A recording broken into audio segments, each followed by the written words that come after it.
Hello friends, आपका स्वागत है सिविलियन क्लासेस में। तो प्यारे बच्चों, आज हम बात करेंगे मैकेनिक्स ऑफ स्ट्रक्चर के बारे में। तो आज हम देखेंगे mainly stress strain diagram of mild steel. किसके बारे में देखेंगे? Stress strain diagram of mild steel. तो प्यारे बच्चों, stress strain diagram of mild steel को समझने से पहले हम समझेंगे कि स्ट्रेस स्ट्रेन डायग्राम हम लोग पढ़ते क्यों है ना। माइल्ड स्टील का हो चाहे HSD बार का हो, हम क्यों पढ़ते हैं, बात समझ में आया? तो चलिए प्यारे बच्चों, पहले तो हम समझते हैं स्ट्रेस स्ट्रेन डायग्राम होता क्या है। तो देखिए प्यारे बच्चों, it is a tool for understanding material behaviour under the load. प्यारे बच्चों, किसी भी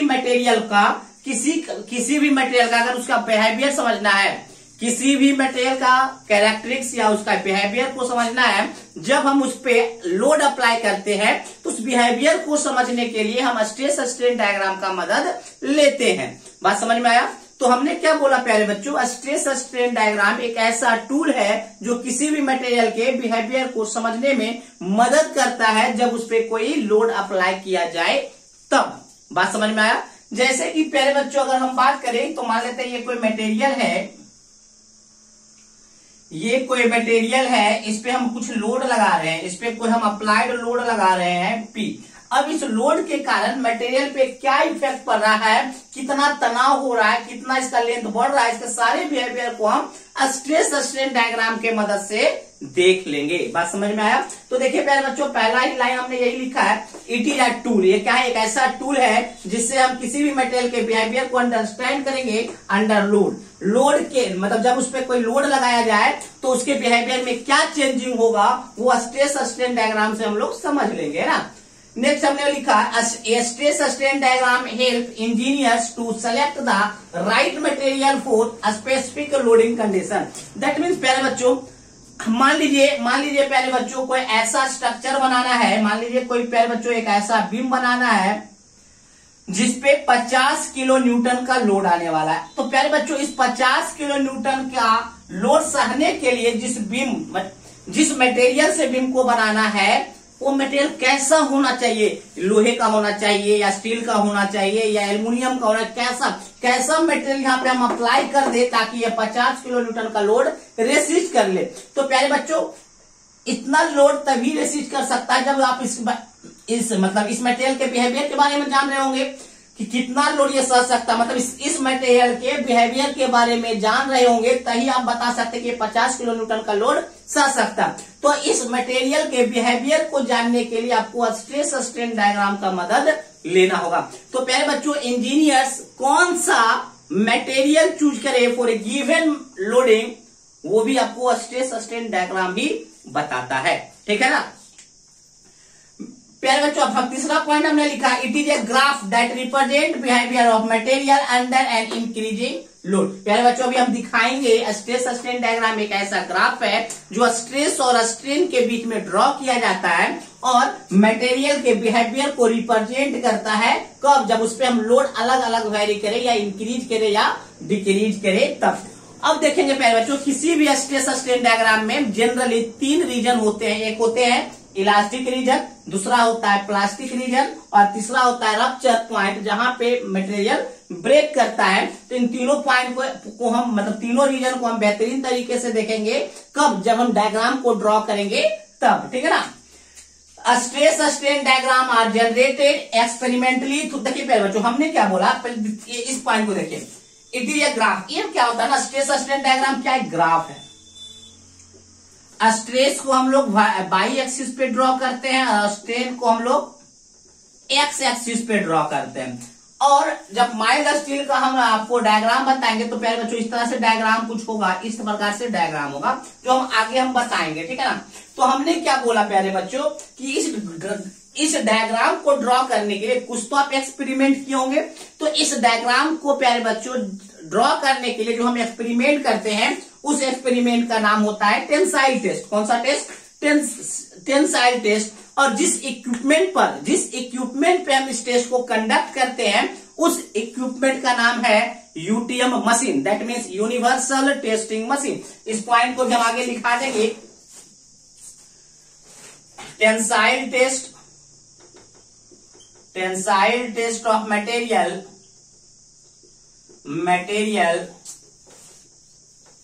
tensile test of material is conducted on UTM machine. UTM मतलब यूनिवर्सल टेस्टिंग मशीन। क्या होता है? Universal testing machine. ठीक है प्यारे बच्चों, तो देखिए प्यारे बच्चों, हमने यही लिखा है कि stress strain diagram are generated experimentally. Experiment के मदद से आप किसी भी मटेरियल के स्ट्रेस स्ट्रेन डायग्राम को आप ड्रॉ कर सकते हैं through the performance of controlled tensile test. याद रखिएगा कौन सा टेस्ट? Tensile test. याद रखिएगा ये ऑब्जेक्टिव का क्वेश्चन है कि किस टेस्ट की मदद से हम स्ट्रेस स्ट्रेन डायग्राम को ड्रॉ करते हैं, तो टेंसाइल टेस्ट। ठीक है ना। The applied load and displacement are monitored during the test and are used to calculate a stress strain respectively। अब देखिए प्यारे बच्चों, मान लेते हैं, देखिए अब देखिए ये इक्विपमेंट है, इस पे प्यारे बच्चों मान लीजिए टेंसाइल लोड लगा दिया गया है। तो कितना लोड लगाया गया और कितना, जैसे टेंसाइल लोड लगाएंगे तो लेंथ बढ़ेगा, डिस्प्लेसमेंट होगा। तो लोड वर्सेस डिस्प्लेसमेंट हम ड्रॉ नहीं, मतलब हम मेंशन करते जाएंगे, मॉनिटर करने जाएंगे कि कितना लोड लगाने पे कितना डिस्प्लेसमेंट हुआ। तो पहले बच्चों यही लिखा है, the applied load and displacement are monitored during the test. Test के दौरान आप लोड और डिस्प्लेसमेंट को मॉनिटर करते जाइएगा और इसी लोड के मदद से स्ट्रेस निकालिएगा। स्ट्रेस कैसे निकलेगा? फोर्स बटे क्रॉस सेक्शन एरिया। तो लोड के मदद से आप स्ट्रेस को निकाल लीजिएगा एंड डिस्प्लेसमेंट के मदद से आप स्ट्रेन को, डिस्प्लेसमेंट यही है ना, डेल्टा क्या है? Change in length, that means displacement. तो डिस्प्लेसमेंट के मदद से स्ट्रेन निकलेगा एंड अप्लाइड लोड के मदद से स्ट्रेस निकलेगा।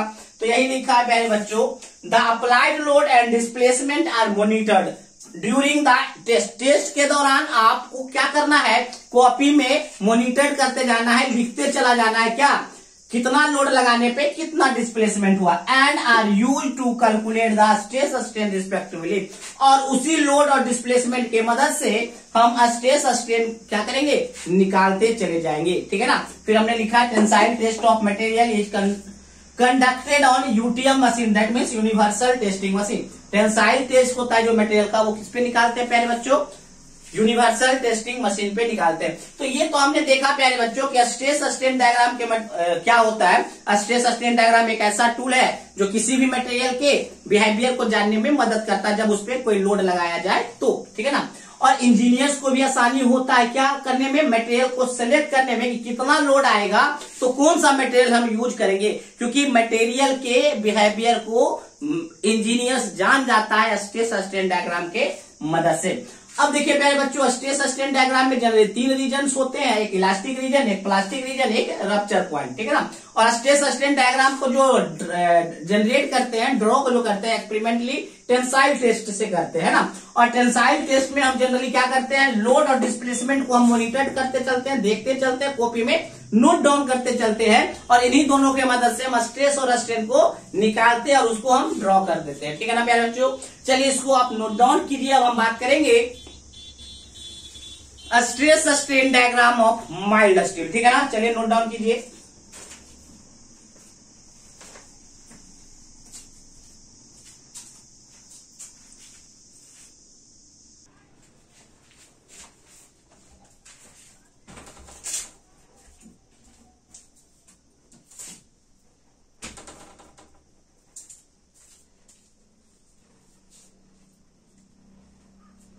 तो पहले बच्चों हम लोग देखेंगे stress strain diagram of mild steel. Mild steel का स्ट्रेस स्ट्रेन डायग्राम देखेंगे, है ना।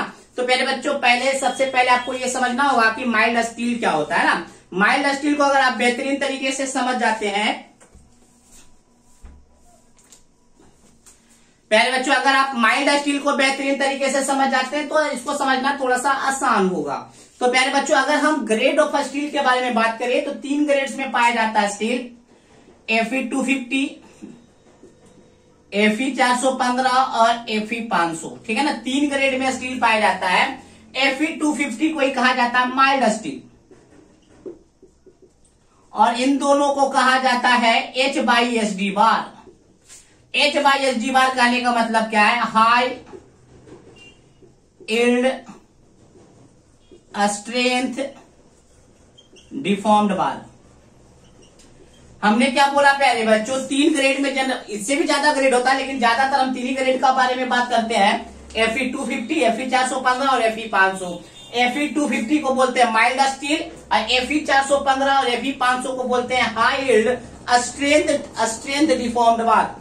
अब देखिए प्यारे बच्चों, ये जो है Fe250 जो है, इसको हम लोग प्लेन बार भी कहते हैं। क्या बोलते हैं? और इन दोनों को हम लोग ट्विस्टेड बार भी कहते हैं। क्या बोलते हैं? ट्विस्टेड बार।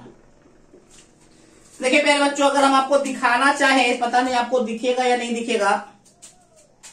देखिए ये छड़ आप देख रहे हैं प्यारे बच्चों, इसमें देखिएगा ट्विस्ट होगा, थोड़ा सा इस तरह से मुड़ा मुड़ा टाइप का होगा। देखिए तो या ट्विस्टेड दिख रहा है क्या?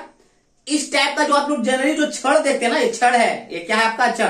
तो यहाँ पे आप देख रहे होंगे, ये थोड़ा सा जंग खाया हुआ छड़ है, जो हमारे घर में था, उसी को आपको दिखा रहे हैं, ठीक है ना। तो प्यारे बच्चों ये देख रहे हैं ना, ये ट्विस्टेड है सर। ये क्या है आपका? ट्विस्टेड है। आपको ऐसा पता नहीं दिख रहा है कि नहीं, ये देख रहे हैं ना, ट्विस्टेड है। और एकदम जो प्लेन होता है, एकदम जो चिकना होता है ना, वो माइल्ड स्टील होता है। जो एकदम चिकना बार होता है उसको माइल्ड स्टील कहते हैं, और जो इस प्रकार से ट्विस्टेड होता है ना, उसको हम लोग कहते हैं HSD बार, ठीक है ना। देखिए दोनों में अंतर क्या होता है, जो प्लेन बार होता है ना, उसका डक्टिलिटी ज्यादा होता है। याद रखिएगा कि माइल्ड स्टील का जो होता है डक्टिलिटी बहुत ही ज्यादा होता है। किसके रिस्पेक्ट में? हाई यील्ड स्ट्रेंथ डिफॉर्म्ड बार के रिस्पेक्ट में। इसीलिए जब देखिएगा, जब कॉलम बनता है, 4 मेन छड़ को बांधने के लिए जो जिसका यूज करते हैं, वो माइल्ड स्टील का होता है। प्यारे बच्चों हमने क्या बोला? कॉलम पिलर समझ रहे ना, पिलर में चार आपका क्या होता है? मेन बार होता है। मेन बार को बांधने के लिए कोई उसको चूड़ी कहते हैं, कोई स्टीरअप कहते हैं। उसको बांधने के लिए जिस स्टील का यूज करते हैं, वो आपका होता है माइल्ड स्टील। वो देखिएगा आपका एकदम प्लेन होगा, इस तरह से ट्विस्टेड नहीं होगा। जैसा आपको दिख रहा है इसमें ट्विस्टेड, उसमें ट्विस्टेड नहीं होगा। क्यों? तो माइल्ड स्टील, हमको पता है कि माइल्ड स्टील जो होता है वो ज्यादा डक्टिलिटी होता है, उसको आराम से मोड़ा जा सकता है, उसको आराम से क्या किया जा सकता है? मोड़ा जा सकता है। लेकिन HSD बार को मोड़ना थोड़ा सा कठिन है। किसके रिस्पेक्ट में? माइल्ड स्टील के रिस्पेक्ट में। आई होप थोड़ा बहुत आपको समझ में आ गया होगा। माइल्ड स्टील हमने क्या बोला प्यारे बच्चों? 3 ग्रेड में स्टील पाए जाते हैं, Fe250, Fe415 और Fe500। Fe250 को माइल्ड स्टील कहा जाता है, और इन दोनों ग्रेड को HSD बार कहा जाता है, जिसका की फुल फॉर्म है high yield strength deformed bar. इन दोनों को ट्विस्टेड बार भी कहा जाता है, और इसको प्लेन बार भी कहा जाता है। माइल्ड स्टील को प्लेन बार भी कहा जाता है। ट्विस्टेड बार को हम आपको दिखाए तो छड़ में, और जो प्लेन होता है उसको Fe250 कहते हैं, ठीक है ना। चलिए प्यारे बच्चों, और Fe250 का कंस्ट्रक्शन में बहुत ज्यादा यूज होता है, क्योंकि Fe250 जो होता है आपका डक्टाइल मटेरियल है। डक्टाइल तो HSD बार भी है, लेकिन सबसे ज्यादा जो डक्टिलिटी प्रॉपर्टीज होता है वो माइल्ड स्टील में होता है, ठीक है ना। तो चलिए आप प्यारे बच्चों हम लोग इसको देखते हैं। नोट डाउन में, मतलब इसको नोट करना है तो नोट कर सकते हैं, ऐसे हम इसको मिटा लेंगे, ठीक है ना। देखिए प्यारे बच्चों हमने क्या बोला? Generally mild steel rods are highly preferred for many construction purpose. हमने बोला प्यारे बच्चों, जनरली क्या होता है ना, माइल्ड स्टील को ज्यादा यूज किया जाता है कंस्ट्रक्शन पर्पस में, ठीक है ना। Behavior of a mild steel rod under loading can be analyzed by using a stress strain curve for mild steel rod। हमने बोला माइल्ड स्टील के बिहेवियर को अगर जानना है, समझना है, तो एनालाइज करना होगा, मतलब उसको देखना होगा। किसको? स्ट्रेस स्ट्रेन डायग्राम को देखना होगा। माइल्ड स्टील के स्ट्रेस स्ट्रेन डायग्राम को देखना होगा। Next, the stress strain curve for mild steel consists of a strain along the x-axis। देखिए प्यारे बच्चों, यही है आपका stress strain diagram of mild steel. इसमें आप देख रहे होंगे एक्स एक्सिस पे स्ट्रेन है, और बाई एक्सिस पर आपका स्ट्रेस का वैल्यू है। तो हमने यही लिखा है प्यारे बच्चों, the stress strain curve for mild steel consist of strain along the x axis। Strain कहाँ है? along the x axis and stress along the y axis। Stress strain curve for mild steel, mild steel को देखिए हमने bracket में Fe250 लिख दिया इतना समझाने के बाद, ठीक है ना। तो stress strain curve for mild steel consist of various stage. जब हम माइल्ड स्टील के स्ट्रेस स्ट्रेन डायग्राम को ड्रॉ करते हैं तो बहुत सारा स्टेज आता है, जिसमें कौन कौन सा स्टेज है? Proportional limit, elastic limit, upper yield point, lower yield point, ultimate stress and breaking point. जैसा कि आप फिगर में देख रहे होंगे प्यारे बच्चों, इस प्रकार का फिगर है ना। तो देखिए हमने ए पॉइंट दर्शाया, B C D E and F. यहाँ पर ए जो है ना, ए है आपका प्रोपोर्शनल लिमिट, बी है आपका इलास्टिक लिमिट, सी है आपका अपर यील्ड पॉइंट, डी है आपका लोअर यील्ड पॉइंट, ई है आपका अल्टीमेट स्ट्रेस एंड एफ है आपका ब्रेकिंग पॉइंट। ठीक है।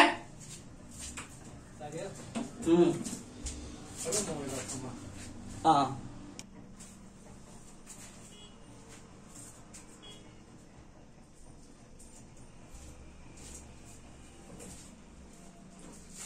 तो पहले बच्चों यहाँ पे आप हमने क्या दिखाया, इस डायग्राम में हम आपको बहुत सारे पॉइंट्स को दिखाए हैं, A B C D E and F. देखिए पहले बच्चों A B C D E F है क्या। देखिए ए को हम लोग बोलते हैं प्रोपोर्शनल लिमिट। प्रोपोर्शनल लिमिट कहने का मतलब क्या है, प्रोपोर्शनल लिमिट कहने का मतलब है कि जहां तक हुक्स लॉ वैलिड होता है, जहां तक हुक्स लॉ वैलिड होता है उसको हम लोग क्या कहते हैं, प्रोपोर्शनल लिमिट कहते हैं। और जो प्रोपोर्शनल लिमिट तक है ना, अप टू प्रोपोर्शनल लिमिट तक ये जो लाइन देख रहे हैं वो स्ट्रेट लाइन होता है।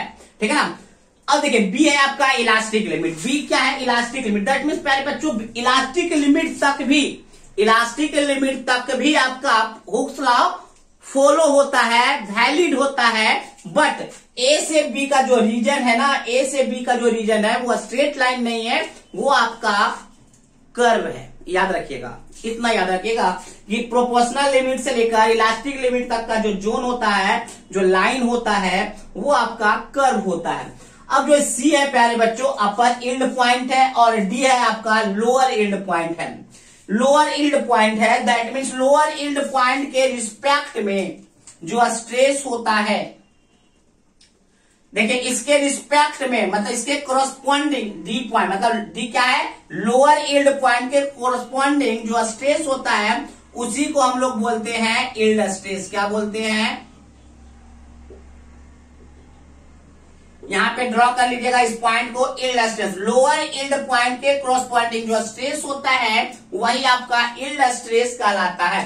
नेक्स्ट आपका है अल्टीमेट स्ट्रेस। प्यारे बच्चों धीरे धीरे धीरे फिर से जैसे जैसे आप क्या कीजिएगा, स्ट्रेन को बढ़ाइएगा वैसे वैसे स्ट्रेस भी बढ़ेगा। बढ़ते बढ़ते बढ़ते कहां तक बढ़ेगा, अल्टीमेट पॉइंट तक बढ़ेगा, अल्टीमेट स्ट्रेस तक बढ़ेगा। अल्टीमेट पॉइंट के कोरस्पॉन्डिंग, अल्टीमेट पॉइंट के कोरस्पॉन्डिंग जो स्ट्रेस होता है उसको हम लोग कहते हैं अल्टीमेट स्ट्रेस कहते हैं। क्या कहते हैं, अल्टीमेट स्ट्रेस कहते हैं। और इसको हम FU से डिनोट करते हैं।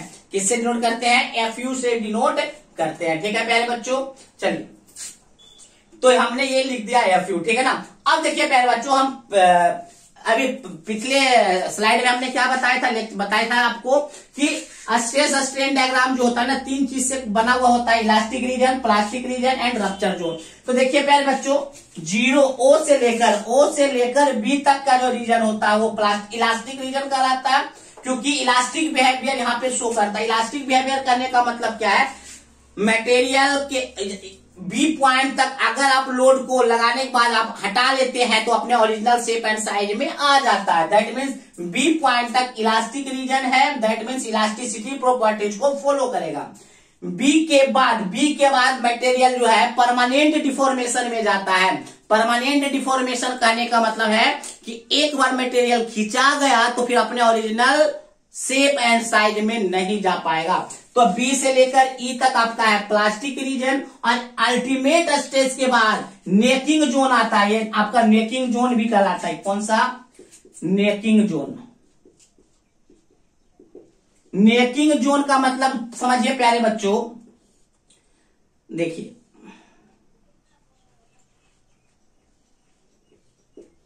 जब टेंसाइल टेस्ट से हम स्ट्रेस स्ट्रेन डायग्राम को ड्रॉ कर रहे होते हैं तो इस समय क्या होता है, एक ऐसा टाइम आता है जब ये फेल करता है। फेल करते समय देखिए मटेरियल इस प्रकार से बनेगा।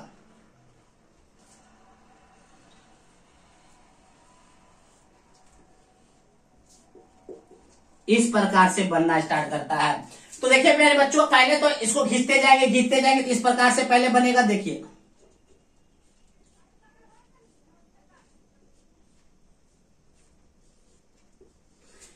पतला वायर की तरह बनेगा, फिर यहां से टूट जाएगा। तो प्यारे बच्चों ये जो जोन है ना, यही जोन नेकिंग जोन कहलाता है। क्या कहलाता है, नेकिंग जोन कहलाता है। और जब फेल करता है ना तो देखिए कप, ये देखिए कप है, ये देखिए कोन है। कप एंड कोन के शेप में, कप एंड कोन के शेप में फेल करता है। याद रखिएगा प्यारे बच्चों, ये आपके ऑब्जेक्टिव का क्वेश्चन है कि माइल्ड स्टील जो होता है, जो फेल करता है, जो रप्चर करता है, वो किस शेप में करता है, तो कप एंड कोन। कप माने प्याला, चाय पीने वाला प्याला। कप देखिए ये आपको कप की तरह लग रहा होगा और ये आपको कोन की तरह लग रहा था। कप एंड कोन की शेप में वो फेल करता है। ठीक है प्यारे बच्चों, चलिए पहले आप इसको नोट डाउन कीजिए, उसके बाद हम देखेंगे इसके आगे का पार्ट। ठीक है प्यारे बच्चों, चलिए इसको नोट डाउन कर लीजिए।